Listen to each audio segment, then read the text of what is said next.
Good morning students. History का chapter second शुरू कर लगे हैं राजे। द रीजनल का मतलब होंदा खेतर। किस तरह दे इंडिया के किस किस खेतर दे विच उस टाइम ते की हो रहा सी उस दे बारे डिस्कस करांगे। कहंदे death of Harshavardhana. After the death of Harshvardhan की डैथ तो बाद जिहड़ा हैगा इंडिया जिहड़ा सी पोलिटिकली वीक हो गया सी। इंडिया बहुत ही ज़्यादा वीक हो चुकिया सी।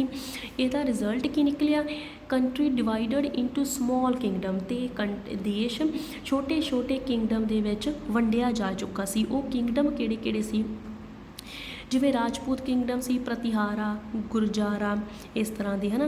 तो साउथ डायनैस्टी, साउथ दे विच किहड़ियां डायनैस्टी सी, पल्लवास, राष्ट्रकूटास, चोलास।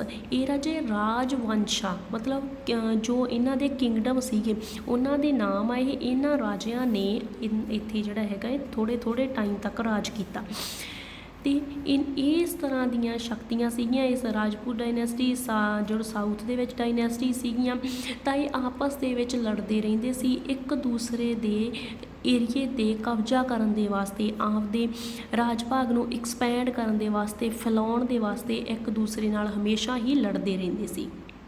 तो जिस तरह आप कह दिंदे आ कि दो बिल्लियां की लड़ाई में बांदर फायदा चुक गया, उस तरह ही जदों ये लड़ते रहंदे सी तां इन्हां नूं आपदे कंट्री दे बॉर्डर का कोई ख्याल नहीं रहा। तो इन्हां दी लड़ाई का फायदा चुक के, अंदरूनी लड़ाई का फायदा चुक के फॉरन इन्वेडर बाहरी हमलावर जिहड़े सी उन्हां ने बॉर्डर ते हमला करके इंडिया दे विच आ गए सी उस टाइम ते। तो इन्हां ने जदों उत्थे हमला किया तो उस टाइम ते इंडिया सब तो पहला जिहड़ा सी फॉरन दा विदेशी जो शक्तियां सी उन्हां दे कब्जे विच आ गया सी, उन्हां दा शिकार बन गया सी। जो ये किंगडम सी वो लगातार आपस में लड़ते सी। These kingdom were continuously fighting with one another, एक दूसरे नाल जिहड़ा हैगा लड़ाई करते सी। काहदे वास्ते करते सी? Fertile Gangetic valley of northern India, northern part दे विच जो उपजाऊ गंगा दे मैदान सी उन्हां ते कब्जा करन दे वास्ते आपस दे विच लड़दे हुंदे सी। ते जो शक्तियां उस दे वास्ते लड़दियां सी वो तीन शक्तियां सी। तां करके इस नूं असीं की बोलदे आ, इहनूं असीं बोलदे आ ट्रीपरटाइट स्ट्रगल, त्रै पक्षी संघर्ष कहा जाता है इहनूं। इहदे विच शक्तियां किहड़ियां सी? तीन, गुरजारा, प्रतिहारास, पालास ते तीसरे सी राष्ट्रकूटास। ये तीनों जिहड़े सी संघर्ष करते सी फर्टाइल गैंगटिंग वैली दे वास्ते जिहड़ी कि नॉर्थ इंडिया दे विच सी। ਉਹਦੇ वास्ते इन्हां तिन्नां दे विच लगातार संघर्ष ਚੱਲਿਆ। ਤਾਂ ਕਰਕੇ ਇਸ ਨੂੰ ट्रीपरटाइट स्ट्रगल ਕਹਿੰਦੇ ਆ। ਇਹ ਤੁਹਾਨੂੰ ਕੁਐਸਚਨ ਵੀ ਆਊਗਾ ਅੱਗੇ ਜਾ ਕੇ। ਸੋ ਹੁਣ ਦੇਖਦੇ ਆ ਕਿ ਕਿਸ ਤਰ੍ਹਾਂ ਨਾਲ ਇਹਨਾਂ ਦੀਆਂ ਲੜਾਈਆਂ ਚੱਲੀਆਂ। ਜੋ ਆਹ ਵਾਲਾ ਏਰੀਆ ਤੁਸੀਂ ਦੇਖ ਰਹੇ ਹੋ ਇਹ ਹੈਗਾ ਨੌਰਥ ਦੇ ਮੈਦਾਨ, ਠੀਕ ਹੈ, ਨੌਰਦਰਨ ਪਲੇਨ ਆ ਇਹ। ਇਹਨਾਂ ਦੇ ਵਿੱਚ ਇੱਥੇ ਜਾ ਕੇ ਆਉਂਦਾ ਗੈਂਗਟਿਕ ਵੈਲੀ। ਇਹ ਗੈਂਗਟਿਕ ਵੈਲੀ ਆ ਤੇ ਇੱਥੇ यूपी ਦੇ ਵਿੱਚ, ਉੱਤਰ ਪ੍ਰਦੇਸ਼ ਦੇ ਵਿੱਚ ਇੱਥੇ ਆਉਂਦੀ ਆ ਸਟੇਟ ਕਨੌਜ। ਕਨੌਜ ਦੇ ਵਾਸਤੇ ਇਹਨਾਂ ਤਿੰਨਾਂ ਸ਼ਕਤੀਆਂ ਦੇ ਵਿੱਚ ਲਗਾਤਾਰ ਸੰਘਰਸ਼ ਚੱਲਦਾ ਰਿਹਾ ਹੈ। ਹੋਇਆ ਕੀ ਸੀ? ਸਭ ਤੋਂ ਪਹਿਲਾਂ ਇੱਥੇ ਜਿਹੜਾ ਸੀ ਜੋ ਪ੍ਰਤੀਹਾਰਾ ਰੂਲਰ ਸੀਗੇ ਉਹਨਾਂ ਨੇ ਪਾਲਾਸ ਨੂੰ ਹਰਾਇਆ। ਸਭ ਤੋਂ ਪਹਿਲਾਂ ਤਾਂ ਪ੍ਰਤੀਹਾਰਾ ਰੂਲਰ ਸੀ ਜਿਹੜੇ ਉਹਨਾਂ ਨੇ ਪਾਲਾਸ ਨੂੰ ਹਰਾਇਆ। ਪਾਲਾਸ ਦਾ ਜੋ ਰਾਜਾ ਕਿਹੜਾ ਸੀ, ਜੋ ਸੀਗਾ ਪੱਲਵਾਸ ਰੂਲਰ ਸੀਗਾ ਜਿਹਦਾ ਨਾਮ ਸੀ ਧਰਮਪਾਲਾ। ਇਹਦਾ ਵੀ ਕਨੌਜ ਤੇ ਪਹਿਲਾਂ ਰਾਜ ਸੀ, ਠੀਕ ਹੈ।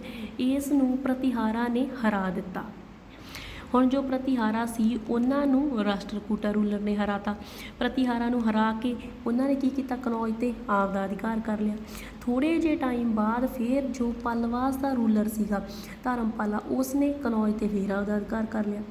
ਧਰਮਪਾਲਾ ਤੇ ਉਹਦਾ ਸਨ ਸੀਗਾ ਦੇਵਪਾਲਾ। ਜਿੰਨਾ ਟਾਈਮ ਤਾਂ ਇਹ ਦੋਵੇਂ ਜਿਉਂਦੇ ਰਹੇ ਆ, ਇਹ ਜਿਹੜੇ ਸੀ ਬਰੇਵ ਸੀ, ਠੀਕ ਹੈ, ਬਰੇਵ ਰੂਲਰ ਸੀ। ਜਿੰਨਾ ਟਾਈਮ ਇਹ ਜਿਉਂਦੇ ਰਹੇ ਉਹਨਾਂ ਟਾਈਮ ਇਹਨਾਂ ਦਾ ਕਨੌਜ ਤੇ ਅਧਿਕਾਰ ਰਿਹਾ। ਬਟ ਜਦੋਂ ਇਹਨਾਂ ਦੋਹਾਂ ਦੀ ਮੌਤ ਹੋ ਗਈ, ਇਹਨਾਂ ਦੇ ਜੋ ਸਕਸੈਸਰ ਸੀ, ਸਕਸੈਸਰ ਕੀ ਹੁੰਦੇ ਆ? ਜਿਵੇਂ ਕਿ ਫਾਦਰ ਤੋਂ ਉਹਦੀ ਸਾਰੀ ਪ੍ਰੋਪਰਟੀ ਬੇਟੇ ਨੂੰ ਮਿਲਦੀ ਹੈ ਤਾਂ ਬੇਟਾ ਫਾਦਰ ਦਾ ਸਕਸੈਸਰ ਹੋਇਆ, ਠੀਕ ਹੈ, ਉੱਤਰਾਧਿਕਾਰੀ। ਤਾਂ ਉਹਨਾਂ ਦੇ ਜਿਹੜੇ ਉੱਤਰਾਧਿਕਾਰੀ ਸੀ, ਸਕਸੈਸਰ ਸੀ ਇਹਨਾਂ ਦੇ, ਉਹ ਵੀਕ ਸੀ, ਕਮਜ਼ੋਰ ਸੀ। ਤਾਂ ਉਹਨਾਂ ਦੀ ਕੰਡੀਸ਼ਨ ਨੂੰ ਦੇਖ ਕੇ ਪ੍ਰਤੀਹਾਰਾ ਰੂਲਰ ਨੇ ਕਨੌਜ 'ਤੇ ਫੇਰ ਹਮਲਾ ਕੀਤਾ। ਜਦੋਂ ਉਹ ਤਾਂ ਆਲਸੀ ਸੀ, ਉਹ ਹਾਰ ਗਏ ਲੜਾਈ ਦੇ ਵਿੱਚ, ਅਤੇ ਪ੍ਰਤੀਹਾਰਾਸ ਨੇ ਕਨੌਜ 'ਤੇ ਫੇਰ ਦੂਸਰੀ ਵਾਰ ਆਪਦਾ ਅਧਿਕਾਰ ਕਰ ਲਿਆ। ਉਸ ਤੋਂ ਬਾਅਦ ਕਾਫੀ ਟਾਈਮ ਤੱਕ ਇਹਨਾਂ ਨੇ ਕਨੌਜ 'ਤੇ ਆਪਦਾ ਅਧਿਕਾਰ ਰੱਖਿਆ ਸੀਗਾ, ਅਤੇ 916 AD ਦੇ ਵਿੱਚ ਰਾਸ਼ਟਰਕੂਟਾ ਨੇ ਪ੍ਰਤੀਹਾਰਾਸ ਨੂੰ ਹਰਾਇਆ ਅਤੇ ਕਨੌਜ 'ਤੇ ਫਾਈਨਲੀ ਆਪਦਾ ਅਧਿਕਾਰ ਕਰ ਲਿਆ। ਲਾਸਟ ਦੇ ਵਿੱਚ ਰਾਸ਼ਟਰਕੂਟਾ ਦਾ ਅਧਿਕਾਰ ਹੋ ਗਿਆ ਸੀ ਕਨੌਜ 'ਤੇ। ਇਸ ਨੂੰ ਕਹਿੰਦੇ ਆ ਰਾਜੇ ਟ੍ਰੀਪਰਟਾਈਟ ਸਟਰਗਲ। ਅਤੇ ਇਹਦੇ ਵਿੱਚ ਕੀ ਹੋਇਆ ਸੀ ਕਿ ਇਹਨਾਂ ਨੇ ਵਾਰੀ ਜਦੋਂ ਕਨੌਜ 'ਤੇ ਅਧਿਕਾਰ ਕਰਦੇ ਸੀ, ਫਿਰ ਦੂਸਰਾ ਆ ਕੇ ਕਨੌਜ 'ਤੇ ਅਧਿਕਾਰ ਕਰ ਲੈਂਦਾ ਸੀ ਪਹਿਲੀ ਨੂੰ ਹਰਾ ਕੇ। ਤਾਂ ਇਸ ਦੇ ਵਿੱਚ ਆਪਾਂ ਨੂੰ ਪਤਾ ਕਿ ਇਹਨਾਂ ਨੂੰ ਕਾਫੀ ਜ਼ਿਆਦਾ ਨੁਕਸਾਨ ਹੋਇਆ ਹੋਊਗਾ, ਜੋ ਮਿਲਟਰੀ ਦਾ ਨੁਕਸਾਨ, ਸੈਨਾ ਦਾ ਨੁਕਸਾਨ ਹੋਇਆ ਹੋਊਗਾ, ਵੈਪਨਸ ਵਗੈਰਾ ਜ਼ਿਆਦਾ ਲੱਗੇ ਹੋਣਗੇ। ਤਾਂ ਕਨੌਜ ਦੀ ਜਿੱਤ ਨੇ ਇਹਨਾਂ ਤਿੰਨੋਂ ਡਾਇਨੈਸਟੀਜ਼ ਨੂੰ, ਤਿੰਨੋਂ ਪਾਵਰਸ ਨੂੰ ਇਕਨੋਮਿਕਲੀ ਕੀ ਕਰਤਾ ਸੀ, ਵੀਕ ਬਣਾ ਦਿੱਤਾ ਸੀ। ਇਹਦਾ ਸਿੱਟਾ ਇਹੀ ਨਿਕਲਿਆ ਸੀ ਕਿ ਇਕਨੋਮਿਕਲੀ ਤਿੰਨੋਂ ਡਾਇਨੈਸਟੀਜ਼, ਤਿੰਨੋਂ ਪਾਵਰਸ ਬਹੁਤ ਵੀਕ ਹੋ ਚੁੱਕੇ ਸੀ। ਆਰਥਿਕ ਤੌਰ 'ਤੇ ਇਹਨਾਂ ਦਾ ਬਹੁਤ ਜ਼ਿਆਦਾ ਨੁਕਸਾਨ ਹੋ ਚੁੱਕਿਆ ਸੀ ਕਨੌਜ ਨੂੰ ਜਿੱਤਣ ਦੇ ਵਿੱਚ। ਸੋ ਅੱਜ ਆਪਾਂ ਕੀ ਪੜ੍ਹਿਆ ਹੈ, ਅੱਜ ਆਪਾਂ ਜੋ ਹੈਗੀ ਆ ਤ੍ਰੈ ਪੱਖੀ ਸੰਘਰਸ਼ ਪੜ੍ਹਿਆ, ਟ੍ਰੀਪਰਟਾਈਟ ਸਟਰਗਲ ਪੜ੍ਹੀ ਹੈ ਮੇਨ।